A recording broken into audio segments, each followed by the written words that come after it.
ETF index mutual funds నేర్చుకుని stock మార్కెట్లో రాణించాలనుకుంటున్నారా? వెంటనే ఈ నెంబర్కి కాల్ చేయండి. నమస్తే రజిత గారు. నమస్తే జయ. శత్రువులు ప్రతి చోట ప్రతి ఒక్కరికి ఉంటారు. కొంతమంది డైరెక్ట్గా కనిపిస్తారు, కొంతమంది ఇండైరెక్ట్గా ఉంటారు.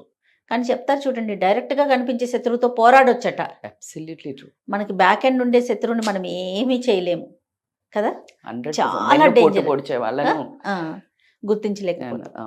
ఇది మనకి ఫ్యామిలీలో ఉంటారు, రిలేషన్లో ఉంటారు, ఫ్రెండ్స్లో ఉంటారు, కొలీగ్స్లో ఉంటారు, ఆఫీస్లో ఉంటారు, 100% చోట ఉంటారేమో బహుశా. అంటే 100% వీళ్ళతో మన బిహేవియర్ ఎలా ఉండాలి? ఎందుకంటే ఎవ్రీడే ప్రతి ఒక్కరితో పనులు ఉంటాయి. ముందుకు వెళ్ళాల్సిందే. అవును, ఎదిరించి మాట్లాడలేము. ట్రూ. స్ట్రైట్ గా వెళ్తే మన ముక్కుకే దెబ్బ తగ్గుతుంది. 100%. సో వాళ్ళు ఎలా, అంటే నా క్వశ్చన్ ఏంటంటే వాళ్ళు ఎలా హ్యాండిల్ చేయాలి? హౌ టు హ్యాండిల్ శత్రువు? I know that's a very good question and more important కూడా. ఎందుకంటే హ్యాండ్లింగ్ తెలవకపోవడం వల్ల మనం మీకు మాట్లాడేటప్పుడు, సారీ అడ్డం వస్తున్నట్టు, మిమ్మల్ని మీతో క్వశ్చనింగ్ చేసినా లేకపోతే మీతో ఇంటర్వ్యూస్ చేసినా ఎందుకు ఇలాంటి టాపిక్స్ ఎక్కువ చూస్ చేసుకుంటానంటే, మనుషులతో ఎక్కువ మాట్లాడతారు, మీరు ఎక్కువ అబ్జర్వ్ చేస్తారు, మనసును పట్టుకుంటారు. సో దాంతో ఫీలింగ్స్ కానీ ఎమోషన్స్ కానీ ప్రతి ఒక్కరిని ఏదంటారు చూసారా, కాచి వడిపోస్తారని. దానికి దిట్టండి రజిత గారు. ఎవరి గురించైనా ఎలాంటి ఐడియా కావాలన్నా ఒక్క మాట చెప్తే చాలు. ఎలా మాకు కూడా పర్సనల్గా ఎన్ని మంచి సలహాలంటే సూపర్. Thank you. అది మంచి స్పీకర్, మీరు వెరీ గుడ్ స్పీకర్.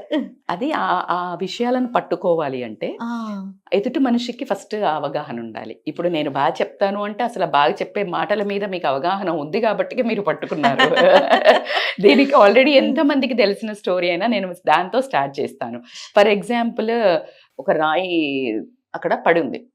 అక్కడ పడి ఉంటే ఒక అతను వెళ్ళాడు, కుక్క ఉంది, ఒక బిచ్చగాడు ఉన్నాడు, తర్వాత ఒక డైమండ్ మర్చెంట్ ఉన్నాడు. సో అక్కడ ఒక రాయి ఉంది కదా. సో బిచ్చగాడు ఏం చేస్తాడంటే, కుక్క వస్తుంటుంది. కుక్క వస్తుంటే ఏం చేస్తాడంటే, బిచ్చగాడు తీసి ఆ రాయిని ఎదురుగుంటుంది తీసేసి దాన్ని కుక్కను కొడతాడు. ఆ కుక్క దగ్గరికి వెళ్ళి పడుతుంది. జనరల్గా బాల్ అయితే అది పట్టుకొని పోద్ది కదా, అది దాన్ని ఏంటో అనుకొని చూస్తుంది, దానికి ఏమైనా ఫుడ్ వేసాడా చూస్తుంది. చూస్తే అని చెప్పేసి అది కూడా ఇట్లా దాని కాళ్ళతో ఇట్లా తంతుంది. ఆ పక్కనే ఒక కారు స్టాప్ చేసుకుని ఒక పెద్ద మనిషి ఉంటాడు, సైట్ లాగా. అతను చూస్తాడు, వెంటనే తీసేసుకుంటే బిచ్చగాడు, ఈడేంటి నాకంట బిచ్చగాడులా ఉన్నాడే అని అనుకుంటాడు మనసులో. కానీ అతన్ని తీసుకెళ్ళి ఏం చేస్తాడు, ఇమ్మీడియట్ గా డైమండ్ షేప్ దానికి వెళ్ళేసి దాన్ని పాలిష్ పట్టి అది చేస్తే అది కొన్ని కోట్ల విలువ చేసే డైమండ్. సో ఆ విలువ ఎవరికి తెలియాలి, అది రాయనా అది రప్పనా అనేది దానికి తెలియాలి. సో అందుకని కమింగ్ టు ద పాయింట్, అందుకే మన విలువ. ఇప్పుడు శత్రువులు ఉన్నారు వాళ్ళని ఎలా డీల్ చేయాలి అంటే, అక్కడే నీ సమయస్ఫూర్తి వస్తుంది. ఆ శత్రువు ఎప్పుడు కానీ నీతో మాట్లాడేటప్పుడు ఒకవేళ వచ్చి మాట్లాడుతున్నాడంటే, వాడు వచ్చి మాట్లాడేదే గొడవ పెట్టుకోవడానికి అనేది ఒక క్లారిటీ ఉంటుంది నీకు. శత్రువు అంటే ఆల్వేజ్ నిన్ను ఏదో రకంగా కింద గుంజడానికో, నిన్ను ఎలాగోలా గేలి చేయడానికో, అవమానపరచడానికో, లేదా నిన్ను ప్రాబ్లంలో ఇరికించడానికో, వాడి ఈగో సాటిస్ఫై చేసుకోవడానికో ఏదో ఒకటి ఉంటుంది, ఎజెండా పెట్టుకొని వస్తారబ్బా డెఫినెట్గా. అప్పుడు నువ్వు చాలా సైలెంట్గా ఉండాలి. లేదు అట్లా ఎట్లుంటారు మేడం, వాడికి ఇదే మరి అసలు వచ్చేదే పర్పస్ అది. నువ్వు అది వేస్ట్ కదా, నువ్వు కయ్యానికి కాలు దూతే అక్కడ ఏమవుతుంది, వాళ్ళకి నీకు వాళ్ళ గోల్ విన్ అవుతుంది. నీకు ఒక రాంగ్ షాట్ కొడితే నిన్ను ఫౌల్ చేస్తాను, ఒక అటువైపు నుంచి ఒక కావాలని టాక్టికల్ గా ప్లే చేస్తారు కొంతమంది. వాళ్ళని పిచ్చి ప్లేయర్స్ అంటారు. అంటే లైక్ వాళ్ళు ఒకలాంటి స్కామ్ ప్లేయర్ గా చేస్తారు. దాన్ని ఆ ప్లే చేసినప్పుడు నువ్వు దాంట్లో ఇరుక్కోకుండా స్మార్ట్ గా అది అవుట్ పోతుంది నువ్వు వదిలేస్తే. కానీ నా టాలెంట్ చూపిస్తా ఇప్పుడు నువ్వు అని ఇట్లా కింద పడి మీద పెట్టి కొట్టినావు అనుకో, అది బేసిక్ గా నువ్వు అటెంప్ట్ చేయకూడదు, అది వదిలేస్తే అటు వెళ్ళిపోతుంది. బట్ యూ అటెంప్టెడ్, నువ్వు కింద పడ్డావు, బొక్కలు ఇరిగినాయి, నీకు అక్కడ ఏం రాలేదు. ఇక్కడ నువ్వు ఆడలేకపోయినావు అనేది క్రియేట్ అయిందా లేదా? 100%. I think this is example, very classical example. So same way వాడు ఏదో ఒక చేస్తుంటాడు, నువ్వు కొంచెం సేపుకి అక్కడ నీ సెల్ఫ్ రెస్పెక్ట్ అంటే నీ మానం ప్రాణం ఇలాంటివి రెండు గనక బేరేజ్కి వచ్చినప్పుడు యూ షుడ్ గివ్ అప్. అంటే లైక్ ఇక మొత్తం 100% పెట్టాలా నువ్వు. ఆ పర్సెంట్ పెట్టేటప్పుడు ఆ పర్సన్ మీ ఇద్దరి మధ్యలో అది ఫ్యామిలీ బంధమా, ఆఫీస్ బంధమా, దోస్తు బంధమా, అక్క చెల్లెలదా అన్న చెల్లెదా ఇలాంటివి చూసుకోవాలి. దీనివల్ల నా కాన్సిక్వెన్సెస్ ఏంటి? ఇప్పుడు నేను ఇతనితో వేస్తున్నప్పుడు నేను సైలెంట్గా ఉంటే నా ఎమోషనల్ స్ట్రెంగ్త్ బయటపడుతుంది. It's like I'm like more గెలిచేసినట్టే. వాళ్ళు అన్నది మనము ఒప్పుకోవడం లేదు అంటే నిన్ను ఏదన్నా ఆడిద్దాం అనుకున్నప్పుడు నువ్వు అలా ఉన్నావంటే ఏముంటుంది, స్ట్రాంగ్ అన్నప్పుడు వాళ్ళు ఓడిపోయినట్టేగా. అది నువ్వు గట్టిగా అరిచి నువ్వు గొడవ పెట్టుకున్నావంటే వాళ్ళకి తెలుసు ఆల్రెడీ, ఎందుకంటే వాళ్ళు రచించిన స్క్రిప్ట్ అది, నువ్వు ఆడుతున్నావు. వాళ్ళ స్క్రిప్ట్కు నువ్వు ఆడావంటే నువ్వు యువర్ లూజర్. నీ స్క్రిప్ట్ ఉండాలి. అంటే ఒక మాట, ఇప్పుడు వాళ్ళు మనలో ఒక మాట అంటారు, వెంటనే మనం ఒక మాట అంటే కానీ తృప్తి అనిపించదు. అదొక ఫీల్ ప్రాక్టీస్ చేయాలి. అది వి షుడ్ ప్రాక్టీస్. మనము పిచ్చుక మీద బ్రహ్మాస్త్రం అనుకోవటము, లేకపోతే విచక్షణ రహితంగా వాళ్ళ ఒక అసత్యం మీద రాయి పడింది. నేను చాలా సార్లు అదే చాలా చంచలత్వంతో మాట్లాడుతుంటారు. మనం రిలేషన్లా కానీ దోస్తులల్లా కానీ లేకపోతే ఎక్కడైనా కూర్చున్నప్పుడు ఏదేదో మాట్లాడుతుంటారు. నిన్ను తక్కువ చేసి మాట్లాడటము, సరదాగా మాట్లాడటము, నీకు ఎక్కడో రేషం పొడుచుకొస్తుంది. ఏంటి వీళ్ళు ఇట్లా అంటున్నా, నేను అది కాదు కదా, నేను ఇది కదా అని. రే ఎవరికి చెప్తున్నావు? నువ్వేంటో తెలిసే నిన్ను తక్కువ చేయడానికి ఒక ప్లానింగ్ జరుగుతోంది. ఎగ్జాక్ట్లీ. నువ్వు ఎందుకు ప్రూవ్ చేస్తావు? ఎవరికి ప్రూవ్ చేయాలి? అవునా కాదా? 100%. అది నా ఉద్దేశంలో ఏంటంటే అంటే వేస్ట్ అది మనకు. అదే ఇందాక మీరు అన్నట్టు పిచ్చుకు మీద బ్రహ్మాస్త్రం. So I prefer silent. Emotional strength చూపించండి, వదిలేయండి. రెండోది నాన్ కంట్రోలబుల్. శత్రువు ఇప్పుడు తన టాలెంట్ మన మీద చూపించడానికి వస్తున్నారు. మీరు అన్నట్టుగా సైలెంట్ గా ఊరుకుంటే వాడు ఏం చేయలేక పక్క నుంచి వెళ్ళిపోతాడు. అవును. కానీ మనం ఓకే వీళ్ళు చాలా స్ట్రాంగ్, వీళ్ళ దగ్గరికి వెళ్ళకూడదన్న థాట్ వాడికి ఎప్పుడు వస్తుంది? టైం పడుతుంది. ఒక్కొక్కడు తెలివిలేని వెదవవాడికి ఇంకా అసలు మూర్ఖుడు అంటే మూర్ఖురాలో ఎనీబడి బట్ అది ఏ పనిగా అంటే ఇప్పటికి పని చెయ్యదు. పిచ్చోడికి ఏమైనా పని చేస్తుందా? ఇప్పుడు నువ్వు ఎన్నిసార్లు అలా చెయ్యొద్దు. ఇప్పుడు కొంతమంది ఇట్లా బట్టలు చింపేసుకుంటారు, అట్లా అంతా చేస్తారు. అది రాంగ్. నువ్వు చెప్తావు, వింటాడా?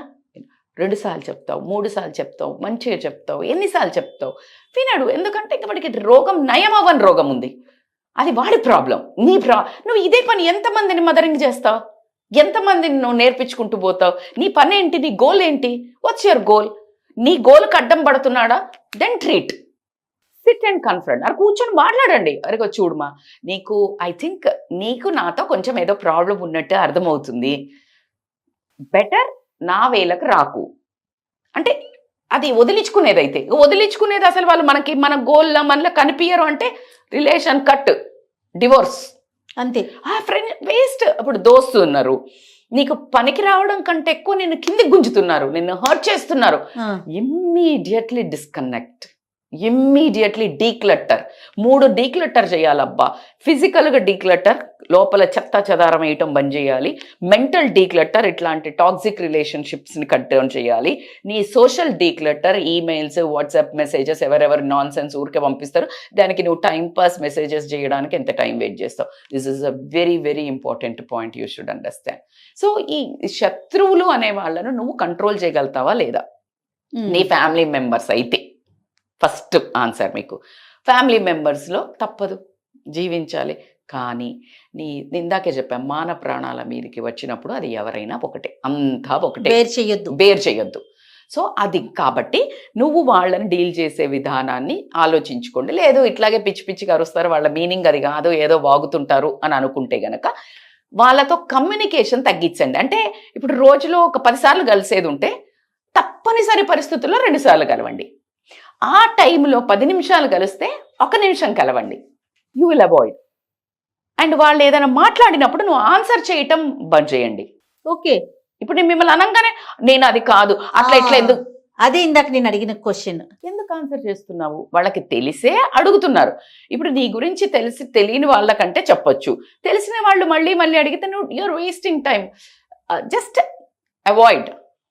నాకు ఇలాగే వస్తుంది, అయ్యో నేను చేయలేకపోతున్నాను, సారీ. అది కూడా స్మార్ట్ గా ఇంతే. ఎందుకు అంటే ఎప్పుడు కానీ గుర్తుపెట్టుకోండి, మీ సారీ అంటే కాంకర్ చేయాలి ఆ రిలేషన్ని కానీ ఆ అక్కడున్న వాతావరణాన్ని కానీ అన్నప్పుడు ఖచ్చితంగా నువ్వు కొంచెం తగ్గాల్సిందే. సమయస్ఫూర్తి. అరే పవన్ కళ్యాణ్ గారు చెప్పారు కదా, ఎక్కడ తగ్గాలో ఎక్కడ నగ్గాలో తెలిసిన వాడే జీవితంలో ముందుకు పోతాడు. So that is the truth. ఎక్కడ నెగ్గాలో కాదు, ఎక్కడ తగ్గాలో తెలిసిన 100% ఎక్కడ నెగ్గాలి, కొన్ని చోట్ల నెగ్గాలి. ఇప్పుడు అదే అబ్యూజివ్ రిలేషన్షిప్ ఉంది, Definitely ఫిజికల్ గా. ఉంది, అక్కడ నెగ్గాల్సిందే. లేదు కొన్ని చోట్ల ఉంటుంది, కొన్ని చోట్ల ఏదో నోటి దులపిచ్చి తగ్గేస్తే పోలా. అత్త మామ ఉన్నారు, వాళ్ళకి తెలియదు, లేకపోతే ఏదో కొంచెం చాలా హర్ట్ఫుల్ మాటలు అంటారు, చాలా ఇబ్బంది అవుతుంది. కానీ హస్బెండ్ ఫ్యామిలీ, మన అమ్మ నాన్న కూడా సమ్ టైమ్స్ కొంతమంది అమ్మ నాన్నలు కూడా నోటిదుల ఉంటుంది, చాలా అవును. హర్ట్ చేస్తారు. భరించావు కదా, పిల్లని కూడా తక్కువ ఉండు, ఎక్కువ చెయ్యి, తక్కువ ఉండు టైం, ఎక్కువ చెయ్యి, నువ్వు చేయగలిగినంత చెయ్యి, మంచివి చెయ్యి, రెస్పాన్సిబిలిటీ చెయ్యి, తీసుకోకు. కానీ అదర్వైజ్ వాళ్ళు ఎంత పెద్ద శత్రువులు అనిపిస్తుంది అంటే, మీ జీవితంలో మీ ఆయనకి నీకు మొత్తం రిలేషనే చెడిపోయి అంత వస్తుంది. నీ జీవితాన్ని కొంతమంది అత్తగారు వాళ్ళు సతాయిస్తున్నారని సూసైడ్ చేసుకున్న వాళ్ళు ఉన్నారు. అవును. సో అక్కడ దాకా వెళ్ళకండి. నీ లైఫ్లో నీకు ఊపిరి ఉన్నది, నీకు జీవితం ఇచ్చాడు దేవుడు అంటే, నువ్వు ఈ భూమి మీద ఏమో చేయడానికి వచ్చావు, 100% ఫర్ షూర్. ఆ పర్పస్ కనుక్కో. అందుకే చాలా మంది చెప్తారు, ఈ శత్రువులు ఏంటరా బాబు, శత్రువులు ఎక్కర్లేరు. మీరు ఫస్ట్ డైలాగ్ కొట్టారు, ఎదుటిగా తెలిసిన శత్రువు కంటే తెలియని శత్రువు డేంజర్. శకుని ఏంటి, వీళ్ళందరినీ చంపడానికి శకుని మెయిన్ అసలు, అవును. మహాభారతం జరగడానికి. ఆయనకి వీళ్లతో ప్రాబ్లం, కౌరవులతో. ఆ, అందుకే పాచిక ఇదంతా చేశాడు. సో ఎవరు శత్రువు, ఈయన శత్రువు. అది ముఖ్యంగా, అది మీరు ఆలోచించాలి. సో నువ్వు చేసేది నీ కాన్షియస్. అరే శకుని చేసిండు, లేకపోతే నేనైతే ఆడక్కపోదును. నీ యాక్షన్స్కి నీ కాన్సిక్వెన్సెస్ ఏంటి అని నువ్వు ఆలోచించుకొని నువ్వు రెస్పాన్సిబిలిటీ తీసుకోవాలి. శత్రువు ఇట్లా చేసిండు, శత్రువులు ఉంటారమ్మా. శత్రువులు ఉన్నారు కాబట్టికనే రావణుడు ఉన్నాడు, కాబట్టికే రాముడు మహానుభావుడు అయిండు. శూర్పణఖ ఉన్నది కాబట్టికనే రాముడు ప్రేమ సీత మీద తెలిసింది. ద్రౌపదికి కృష్ణుడు అన్న అనేది తెలిసింది, భక్తి తెలిసింది. ఎలాగా ఇలాంటి దౌర్భాగ్యులు ఉండి చీర లాగడం చేయడం బట్టే కృష్ణుడు అంతలా ఇయ్యగలుగుతాడు అని తెలిసింది. ఎక్కడైనా శత్రువు ఉన్నాడు అంటే నీ స్ట్రెంగ్త్, నీ ఎమోషనల్ స్ట్రెంగ్త్, నీ హ్యాండ్లింగ్, నీకేదో తెలియాలి, నువ్వేదో చెప్పాలి. వాళ్ళకు కూడా ఎడమకాలు చప్పు దెబ్బ తీసినట్టు నీ యాక్షన్ తక్కువ ఉండడం వల్లనే తగులుతుంది. మాటతో తగిలేది చాలా తక్కువ, నీ సైలెన్స్తో తగ్గేది వాళ్ళకు విపరీతంగా మారుమోగుతుంది, అది నీకు కనిపించదు. కాబట్టి ఎనీవేస్ శత్రువులను ఎప్పుడు డీల్ చేయాలన్నా, వాళ్ళు గొడవ పెట్టుకోవడానికి వచ్చినప్పుడు మనం ఆర్గ్యూ చేయకూడదు. వాళ్ళు ఇల్లాజికల్గా వాదిస్తున్నప్పుడు మనం ఆర్గ్యూ చేయకూడదు. వాళ్ళు ఏదో ఒక ఎజెండా పెట్టుకొని వచ్చారు అని మనకు అర్థమైనప్పుడు స్మార్ట్గా ఇంకేదో చేసేసి ఏదో కాఫీ, తప్పని రిలేషన్స్ అయినప్పుడు ఇగ్నోర్ చేసేసి వాళ్ళని ఇంకొక ట్రాప్లోకి మంచిగా తీసుకొచ్చుకొని, తప్పని వాటికి you need to really smart play. తప్పించుకునే వాటికి shoot out, just shoot out. తప్పని ఉంటాయి కదా, ఫ్యామిలీవి, చుట్టాలవి, ఫ్రెండ్స్వి, కొన్ని మరి దిల్కే పాస్ ఉన్నాయి. సో వాళ్ళది టైం తక్కువ ఉన్నంతసేపు జస్ట్ హ్యాపీగా ఉండాలి. ఇంటెన్స్ అవుతుంది అనగానే అవుట్ ఫ్రమ్ ద సీ. ఎప్పుడు బయటపడాలో కూడా తెలియాలి కన్వర్సేషన్ నుంచి. మనుషుల్ని మనసుల్ని పూర్తిగా చదివేసి పిండేసి, ఎందుకంటే నెంబర్ ఆఫ్ పర్సన్స్ ని, నెంబర్ ఆఫ్ షోస్ కూడా చేస్తారు కదా మీరు యాజ్ ఎ మోటివేషనల్ స్పీకర్ గా, లైఫ్ కోచ్ కదా. మామూలు కోచ్లకి లైఫ్ కోచ్లకి డిఫరెన్స్ ఏంటి ఈ సందర్భంగా? మామూలు కోచింగ్ అంటే దట్స్ వాట్. ఇప్పుడు అన్ని సబ్జెక్ట్స్, ఫర్ ఎగ్జాంపుల్ ఒక MBA చదివిన దానికి IAS చదివిన దానికి డిఫరెన్స్ ఏంటి? MBA నువ్వు ఓన్లీ బిజినెస్ పరంగా ఇట్లా చదువుతావు. IAS ఈజ్ ఎ జనరలైజేషన్ వస్తుంది, హిస్టరీ వస్తుంది, మనుషులది వస్తుంది, నీకు గవర్నమెంట్లో ఏం స్కీమ్లు ఉన్నాయో తెలియాలి, ఎక్కడ తక్కువ ఉన్నాయో తెలియాలి, మొత్తం టోటల్ తెలియాలి. It is life coaching. Super అక్క, సూపర్. ఎట్లా అప్పుడు మీరు కార్పొరేట్ కోచింగ్ కూడా చేస్తూ ఉంటారు కదా? తెలుసు. ఎట్లా మిమ్మల్ని అప్రోచ్ కావాలంటే? They can call on this screen మీద ఉన్న నెంబర్కి కాల్ చేస్తే మనం డీటెయిల్స్ ఇస్తాం. కమ్యూనికేషన్ స్కిల్స్ అని ఇవ్వండి వాళ్ళకి. ఇప్పుడు ఒక వర్క్ ప్లే వాళ్ళ టైలర్ మేడ్, ఇప్పుడు వాళ్ళ ఆఫీస్లో వాళ్ళ దగ్గర ఏం లూప్ హోల్స్ ఉన్నాయి, రైట్, వాళ్ళకి అర్థమయ్యేటట్టు. ఇప్పుడు సేల్స్ వాళ్ళు ఉన్నారు, సేల్స్కి అసలు సేల్ అంటే అమ్మలేరు, మోటివేషన్ సరిపోదు, అది ఒక చిన్న ఉద్యోగం లాగా ఫీల్ అవుతారు. బట్ ఆ sale is the biggest business in the world. Okay. So దాన్ని ఎలా మోటివేట్ చేయాలి, అసలు సేల్ కున్న పవర్, డిపార్ట్మెంట్ కి మోటివేషన్, ఇక్కడ నుంచి నువ్వు డైరెక్ట్ గా you can become that owner of that. ఎలాగా? సో అయితే ఒక పని చేస్తానక్క, ఎందుకంటే ఇందులో కాదు, సపరేట్ గా మీరు అక్కడ టీమ్ కి అందరికి ఎట్లా చెప్తున్నారు కార్పొరేట్ ట్రైనింగ్, మా కోసం, మా ఆడియన్స్ కోసం ఒక్కొక్క సబ్జెక్టు తీసుకొని ప్లీజ్ రివీల్ చేయాలి మీరు. తప్పకుండా. నమస్తే.